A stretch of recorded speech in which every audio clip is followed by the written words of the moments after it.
வரகாத்துஹு. வலைக்கும் ஸலாம் வரஹ்மத்துல்லாஹி வபரகாத்துஹு. ரஹ்மி என்ன செய்தி? மிச்ச நாளைக்கு போறவங்கள காண்றேன், எங்க போயிட்டீங்க? ஐயோ இதே கேட்குற, ஒரு மாசம் பட்ட படிக்கையாவே இருக்க. அதே நான் என்ன நடந்த? ஸ்கூல் கிட்ட ரோட்ல கூட பைக் கொண்டாந்து முட்டினேன், கை கால் இடுப்பெல்லாம் நல்லா பட்ட, அதான் நடக்கலாமே இருங்க.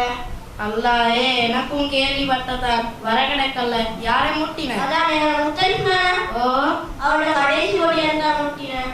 ஐயோ, இத பேசி வேறல்ல. சின்ன பொடியம்மாட்ட கையில பைக்க கொடுத்தா கண் மூக்கு விளங்குறல்ல. இது அவங்களோட வாப்பமாரோட பேச போயிடலாம். பேச போனா அவரு நாங்க பொறாமையில செல்றேன்னு அவரு நினைக்கிற. ஓ இதுண்டா உண்மைதான். இதே மாதிரி நிறைய பிரச்சனை ஊர்ல இருக்கு. விசாரிக்க போனா நிறைய பிரச்சனை நீக்கிதான். சரி, எனக்கு அவசரமா வேலையா நீங்க நான் போறேன். பத்திரமா போய்க்கு வாங்க, விளையாட காவல். அஸ்ஸலாமு அலைக்கும் வரஹ்மத்துல்லாஹி வபரகாத்துஹு. வலைக்கும் ஸலாம் வரஹ்மத்துல்லாஹி வபரகாத்துஹு. என்ன மச்சான் தனியா என்ன யோசனை? எங்கட ரஹ்மி ஓ அவன் பைக்கு மூட்டி பட்டு ஒரு மாசமா கட்டிலோடி இருந்தீங்கண்ணா. இப்ப கடையிட்ட தான் பேசினேன். ஓ அது ஊருக்கே தெரியுமே, இன்னும் உங்களுக்கு தெரியாவோ? தெரியும் தான் யூசுப், போகடக்கல்லண்ணா. ஐதானே தாத்தா, என்ன விஷயம் சஜா?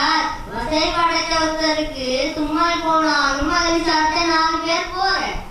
வசதி படைச்சவங்க வீட்டுல என்ன சரி வைங்க, முழு ஊரும் போற.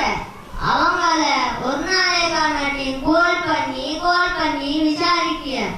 ஆனா சஜா, ஒரு ஏழைக்கு என்ன சரியா அதை பார்க்க யாரும் இல்ல. சுகம் இல்லாமல் பல மாதமா கட்டிலோட இருந்து மௌத்தா போயிட்டு அடக்கிட்டு வந்தாலும் யாருக்கும் தெரிய வேணாம்.